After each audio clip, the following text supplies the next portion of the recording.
Good evening. This is the PRML course project video titled Sentiment Classification Using ML Algorithms. These are my group members' names and mentored by Professor Anand Mishra. This is the basic overview of the presentation.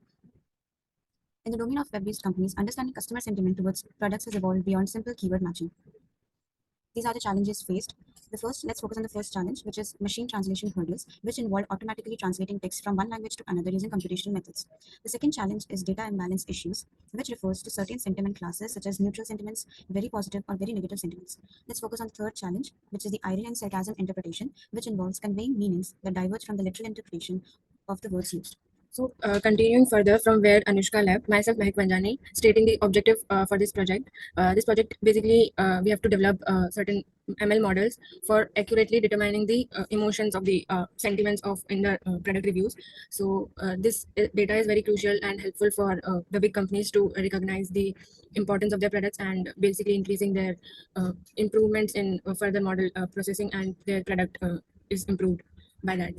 Then further, continuing with the methodology we have used for this project, we have implemented the data preprocessing without an NLTK and with NLTK use. Further, with the methodology applied for this project, first in the sentiment analysis, we are collecting the data set which we have from the Twitter data set.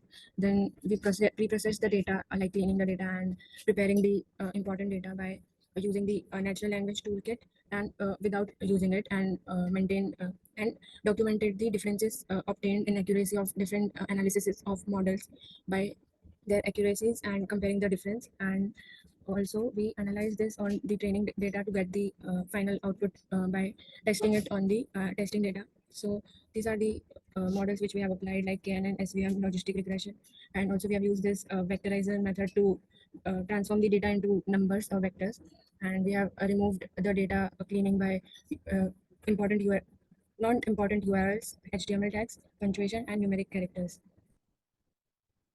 And further, with NLTK use, we have used the NLTK pre-processed list of stop words and other packages to clean the data more abstract and more useful data, and to maintain the continuity of the data. We used the NLTK by different tokenizations and lemmatization methods present in the NLTK, and then further analyzing on the models, and finally outputting the further accuracies. So my name is Vashisht Pandya, and continuing further, I will explain the results. So we applied several machine learning models as outlined to conduct the sentimental analysis and assess their effectiveness using a range of metrics. So the given table provides the results in a very tabular form. So we have the maximum accuracy in the case of SVM and logistic regression, which is 83%.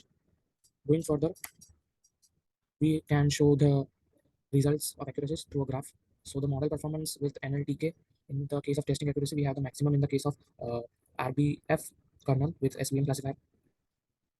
And without NLTK, we have three models, which is SVM classifier with kernel, RBF, and linear and logistic regression. And for the training accuracy with NLTK, we have the maximum accuracy in the case of decision tree and random forest classifier. So in conclusion, we can say that without NLTK, the logistic regression emerged as a top performing model, achieving an accuracy of 83% while maintaining the balanced precision. And with NLTK, we have the MABase, which has an impressive F1 score of 86% and showcasing enhanced performance when coupled with NLTK pre-processing techniques. Additionally, So my name is Priyansh Saxena, and I'll tell you about the recommendation and what we can do further in the project. So we can fine-tune pre-processing technique and experiment with advanced data text pre-processing techniques like deep learning-based approaches for context text tokenization, entity recognition, and sentiment-specific feature extraction. We can also develop and integrate domain-specific sentiment lexicons and knowledge bases to improve sentiment analysis accuracy, which will be very helpful in specialized domains like healthcare, finance, and legal issues. We can also experiment with multimodal sentiment analysis, which will combine text with other modalities such as images, videos, and audio for more comprehensive understanding of sentiment in multimedia context. Now here I will explain our website using some examples, web demo. Suppose I love to spend time with my family. This will be positive. Now I write, I hate this company service, worst customer care. This will give negative. And suppose I write, today is a normal day, just as usual. This will give neutral. This is a web demo. Thank you. Now